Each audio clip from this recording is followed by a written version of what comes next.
गोपालगंज में, सिवान में, छपरा में, मधुबनी में, दरभंगा में, खगड़िया में, बेगूसराय में, समस्तीपुर में, हर पंचायत में हजारों एकड़ जमीन ऐसी है जहां एक बार बरसात में पानी आ गया तो पानी 6 महीना 8 महीना निकलता ही नहीं है।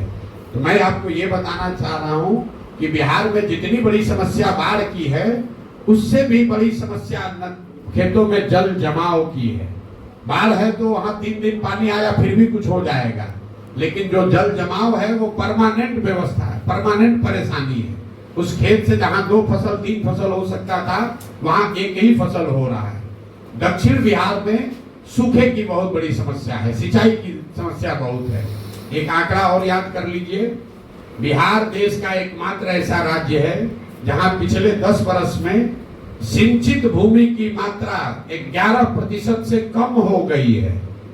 जैसे आप गांव देहात में यहाँ देखते होंगे, लोग बताता है कि नहर में पहले पानी आता था, आजकल पानी नहीं आता है। तो नहरों के रख रखाव में जो कमी आई, जो नलकूप की व्यवस्था में कमी आई, उसके वजह से 11% सिंचित भूमि आज सूखे के चपेट में है।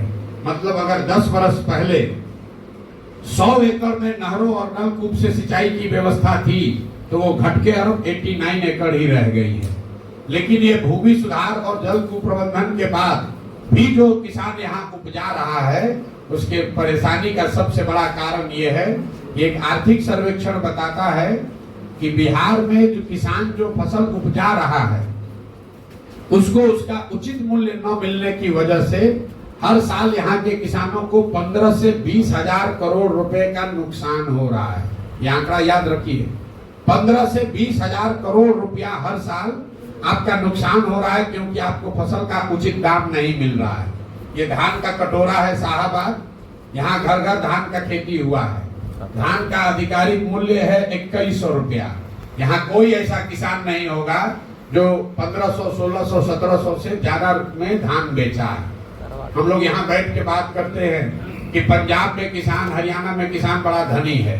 तो एक आंकड़ा फिर याद रखिए, पिछले 10 वर्ष में पंजाब में 70% धान और 75% गेहूं सरकारी समर्थन मूल्य पर खरीदा बेचा गया है।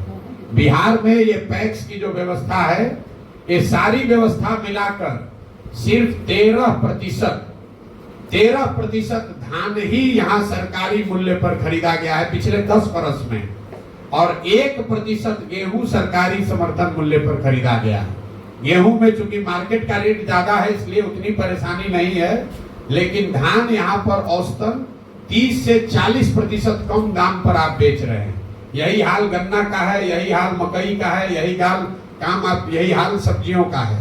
कुल मिला जुलाकर भूमि सुधार का ना लागू होना, जल की कुप्रबंधन, जल संसाधन जो विभाग है उसके द्वारा की जो कुप्रबंधन है, और किसानों को उचित फसल का दाम न मिलने की वजह से बिहार में किसानों की बहुत बड़ी बदहाली है। ये 3 जो समस्या है, मैं बाकी समस्या नहीं बता रहा हूँ कि रोड कहाँ खराब है, कि बिजली का बिल ज्यादा आ रहा है, कि क्या हो रहा है। ये समस्या है जो हर जिले, हर प्रखंड, हर वर्ग के लोग बता रहे हैं। बेरोजगारी, पलायन, शिक्षा और किसानों की बदहाली।